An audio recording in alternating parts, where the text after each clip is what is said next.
CM Jagan అన్నకు హైదరాబాద్ కంటే బెంగళూరు తోటే ఎక్కువ అనుబంధం ఉందన్న సంగతి అందరికీ తెలిసిందే. అలా నాయన వైఎస్ఆర్ సీఎం ఉన్నప్పుడు కూడా అన్న బెంగళూరులోనే ఉండేటోడు. ఆడ పెద్ద ప్యాలెస్ అసొంటి ఇల్లు ఉన్నదా అన్నకు. ఇక ఏపీలో రాజకీయం షురు అయినాక అన్న తాడేపల్లిలో కూడా పెద్ద ఇల్లు కట్టుకొని ఆడనే ఉండు. ఇప్పుడు పవర్ పోయింది, పని లేకుండా అయింది. అందుకేనేమో ఇష్టంగా కట్టించుకున్న బెంగళూరు ఇంటికే ఎక్కువ పోయి ఉంటున్నాడు.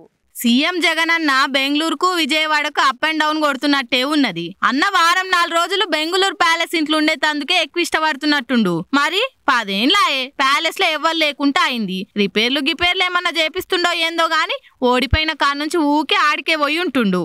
మొన్న మంగళవారమే పోయి వచ్చిండు. మళ్ళీ అలా పోయి ఎల్లుండి విజయవాడకు వస్తాడట. నెల రోజుల్లో 4 సార్లు పోయి వచ్చిండు. అంటే వారానికోసారి పోయి వస్తుండ అన్నట్టు. మరి అన్నకు బెంగళూరు ఇల్లు మీద గట్టిగా మనసు కొట్టుకుంటున్నట్టుంది. ఏదో రాజకీయం కోసం ఈడు ఉంటుండు గాని అన్నయ్య ఎప్పటి సందో ఆన్నే ఉంటుండు కదా. మళ్ళీ ఇప్పుడు కూడా మొత్తం ఆన్నే ఉండి నెలకోసారి విజయవాడకు రావచ్చు గాని మళ్ళా పవన్ సార్ను బాబు సార్ను మీరు హైదరాబాద్కి వెళ్ళి అప్ అండ్ డౌన్ కొట్టేటోళ్ళు ఏపీలో ఎందుకు రాజకీయం మీకు అని తిట్టరాకుండా అవుతుంది కదా. గాబయ్యానికి అన్న తాడేపల్లినే తలుపులు వేసుకొని బాధపడుకుంటూ ఉంటుండు కావచ్చు.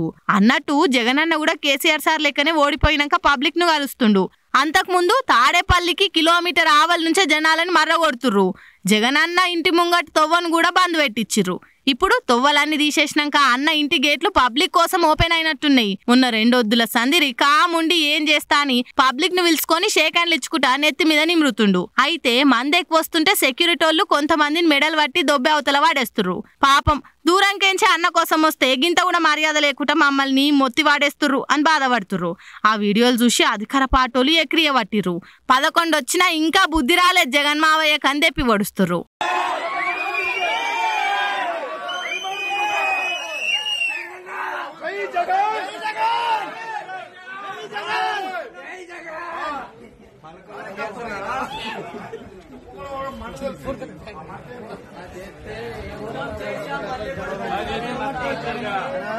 ఇలా చేసే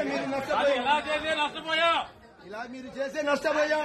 ఒకరిని కలవడానికి వెళ్తే మేము కలవలేదని చెప్పి ఎవరు చేసినారన్నా చేసినారు కాబట్టి మాట్లాడుతున్నారు. ఇప్పుడు ఫోన్ ఇప్పుడు